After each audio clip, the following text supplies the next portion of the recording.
Hello again.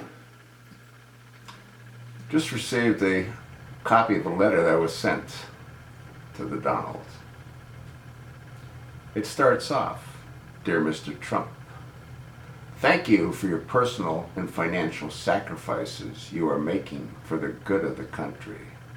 From the onset, the FNC non-debate was a betrayal against you, against conservatives, and against our election process. Likely, the FNC onslaught, unfairly directed at you, appeared to represent an orchestrated management rating stratagem to keep the status quo with a Bush coronation, which your celebrity easily facilitated with 24 million viewers. Possibly their fix may even be in for an interchangeable Hillary win, as it was for Obama in 2008 and 2012, with softball exchanges of NBC's masquerading as interviews. The FNC non-debate was an abysmal disappointment and a sin against their viewership, for which FNC should be censored and boycotted. That said, you offered no new idea for which you should be reprimanded. Please read Ann Coulter's Adios America, Frosty's Woodbridge multiple articles on immigration perils to the country. There's links which I'll also attach, as well as those by Roy Beck of Numbers USA. To be better armed with pertinent specifics on how illegals have decimated our country through invasion rather than assimilation model responsible for the American melting pot of exceptionalism. You did not write and implement the art of the deal without cutting-edge facts. I still have that book on my bookshelf as a business Bible of sorts. Had you been armed with such specifics as ammunition, you would have exposed the FNC's assassination plot to murder your candidacy as early as their first two accusations, feigning as questions. 1. Supporting eventual RNC nominee, or 2. The year-old rant against O'Donnell, suggesting a war on women that does not exist. Both classless accusations against your character were the work of FNC executions to enhance their credentials and crater yours. Had you been better equipped to substantiate the dire state of the country during Obama's reign of liberal insanity in direct conflict with the U.S. Constitution, and debated by all three branches of the federal government, you would have received a standing ovation rather than subdued boos. I'm counting on you to win, which you will not be able to do absent salient facts.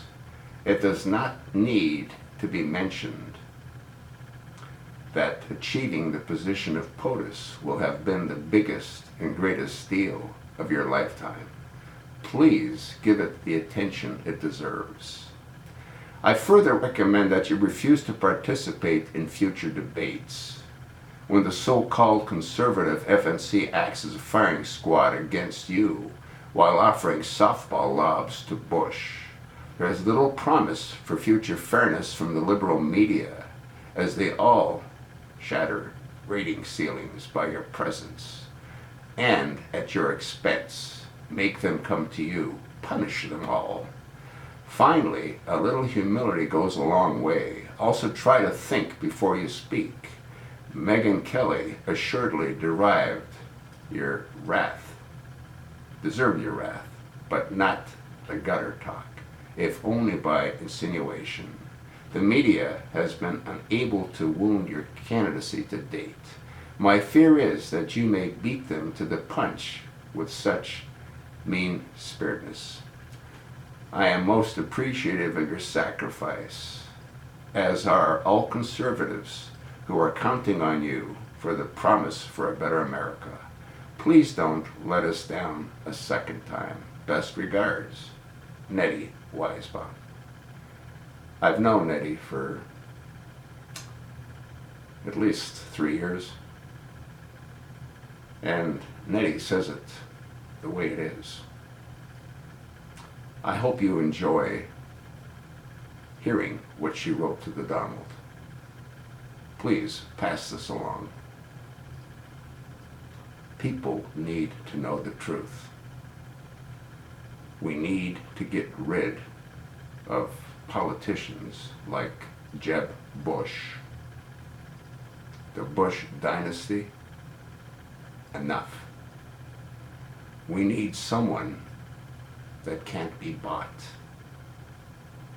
We need someone that has true values.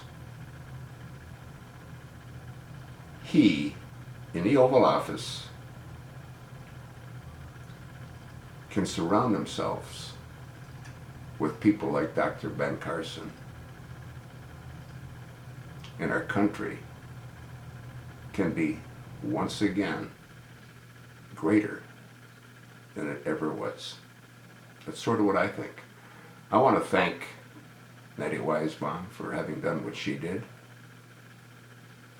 I want to thank all those people in America that are angered by what Fox News did. We need Donald in the Oval Office after it's been fumigated. That's what I think. You know what Nettie Weisbaum thinks. The question now is, what do you think?